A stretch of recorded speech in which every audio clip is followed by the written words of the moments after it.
हर हर महादेव। प्रिय बंधुओं, प्रिय भक्तों, हमारे तमिलनाडु से हमारे बहुत प्रिय हमारे मित्र स्वामी श्री नटराजन स्वामी, तमिलनाडु में करीब 40,000 मंदिर से भी ज़्यादा इन्होंने मंदिरों का जीर्णोद्धार किया है कि वहाँ जैसे पुजारी, बहुत लोग बड़े बड़े पुजारी, बुजुर्ग लोग खत्म हो जाते हैं, बड़े पुजारी, तो उनके जो बच्चे होते हैं वो लोग पढ़ लिख के कुछ नौकरी सर्विस करने लगते हैं, तो मंदिर का ज़मीन बेचने लगते हैं।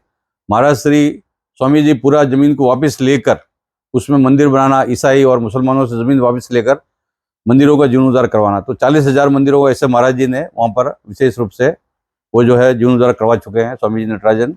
तो ये अक्सर हमारे पास में आते रहते हैं स्वामी जी हमेशा, और मैं भी उनके पास जाता हूँ तमिलनाडु में।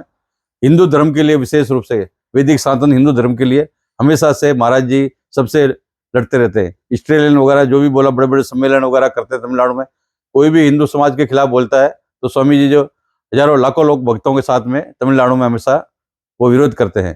तो विशेष रूप से दुधेश्वर मंदिर में आया है। अभी थोड़ा सावन का महीना चल रहा है, तो महाराज जी 2 मिनट तमिल, अपनी तमिल भाषा आती है उनको, तमिल भाषा में महाराज श्री बताएंगे। ஆடுடைய சிவனே போற்றி, எந்நாட்டவர்க்கும் இறைவா போற்றி, ஆரூர் அமர்ந்த அரசே போற்றி, சீரார் திருவையாரா போற்றி போற்றி. என்னுடைய திருநாமம் திருவாரூர் சிவ நடராஜன் சுவாமிகள். நான் தமிழ்நாட்டிலே வேலூர் மாவட்டம் பேர்ணாம்பட்டு வட்டத்திலே சதாசிவ ஈஸ்வரர் என்ற ஆலயம் அமைத்து ஆசிரமம் வைத்து அங்கே இந்து தர்மத்தை, பழமையான சிவாலயங்களை திருப்பணி செய்யக்கூடிய ஒரு அரிய வாய்ப்பை இறைவன் எனக்கு தந்தொருளினான். அதை கொண்டு அந்த பணிகள் செய்து கொண்டிருக்கின்றோம். சுவாமிஜி அவர்கள் காசியாபாத்திலே கோசாலா ஸ்ட்ரீட்டிலே அமர்ந்திருக்கின்ற தூதர்நாத் சிவா மந்திர், என் மந்திரியினுடைய ஆலயம் எங்களுக்கு 5 ஆண்டுகளாக பழக்கம். சாமி தமிழ்நாட்டிற்கு வரும்பொழுது நாங்கள் ஆசிரமத்துக்கு அழைப்போம். பல தர்ம காரியங்களுக்காக சாமிஜி அங்கே தமிழ்நாட்டிற்கு வருவார்கள். அவ்வாறாக நாங்கள் டெல்லி வந்தாலும் சாமிஜியை வந்து சந்திப்போம். அப்படியான சந்திப்பு இன்றைய சந்திப்பு. ஆகையால் தமிழ்நாட்டிலே பழமையான சிவாலயங்கள், 1000த்திற்கும் மேற்பட்ட சிவாலயங்கள் கிராமங்களிலே இடிந்து கிடக்கின்றன.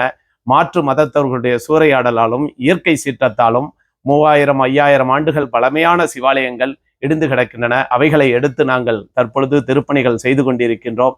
இந்து தர்மத்தை, சைவ சமயத்தை, சிவபெருமானுடைய புகழை அறிய, உலகறிய செய்வதுதான் எங்களுடைய நோக்கம்.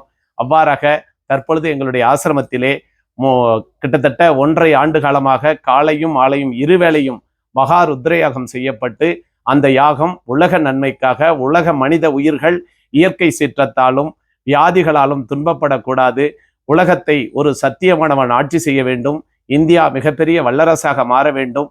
இந்தியா வல்லரசாகும் பொழுது அதை ஆட்சி செய்யக்கூடியவன் உத்ராக்கம் அணிந்து, திருநீர் அணிந்து, சிவத்தையும் சத்தியத்தையும் தர்மத்தையும் நீதியையும் பறைசாற்றக்கூடியவன் இந்தியாவுடைய பிரதமராக அமைய வேண்டும். இந்து நாடுவாக இந்தியாவை அறிவிக்க வேண்டும். இந்துக்கள் வாழக்கூடிய ஒரு புனிதமான பகுதி. உலகத்திலே 217 நாடுகள் இருந்தாலும் இந்த நாடுகளிலே மிக முக்கியமான நாடு, இந்துக்கள் வாழக்கூடிய நாடு இந்தியா. இந்த நாட்டை இந்து நாடாக அறிவிக்க வேண்டும். இந்து சனாதன தர்மம் உலகத்தை ஆள வேண்டும் என்ற நோக்கத்தோடு இந்து சனாதன தர்மத்தின் மீது பற்று கொண்ட சான்றோர்களெல்லாம் ஒன்று சேர்ந்து இறைவனை நோக்கி வரம் இருக்கக்கூடிய மாதமாக இம்மாதம் ஆடி மாதம் திகழ்கின்றது. இந்த நாளிலே இங்கே கோசாலா ஸ்ட்ரீட்டிலே அமைந்திருக்கின்ற சிவா மந்திரிலே 7 நாள் திருவிழா நடக்கின்றது. அந்த திருவிழாவை காணும் வகையாக நான் தமிழ்நாட்டில் இருந்து வந்திருக்கின்றேன். சாமிஜியினுடைய தொடர்பு, இறைவனுடைய திருவருள், இந்த பகுதி வாழ் மக்கள் அல்லாமல் உலக மக்கள் எல்லாம் பேரானந்தமாக வாழ வேண்டும். அதற்கு இறைவனுடைய பரிபூர்ணமான अरुल பெற வேண்டும் பெற வேண்டும் பெற வேண்டும். शिवाय नमः। திருச்சிற்றம்பலம்। ये हमारे बहुत ही प्रिय स्वामी जी है और वैदिक सनातन धर्म के लिए हमेशा से बहुत ही महाराज को समर्पित भाव से पूरा तमिलनाडु में हमेशा कार्य करते रहते हैं। लाखों अनुयायी है, देश विदेश में पूरा विश्व के अंदर में जाते हैं, और इन्होंने जितने भी विश्व के अंदर तमिलनाडु रहते हैं, तमिल संस्कृति के लिए, वैदिक संस्कृति के लिए, भारतीय संस्कृति के लिए हमेशा से स्वामी जी समर्पित रहते हैं। हर हर महादेव, हर हर महादेव।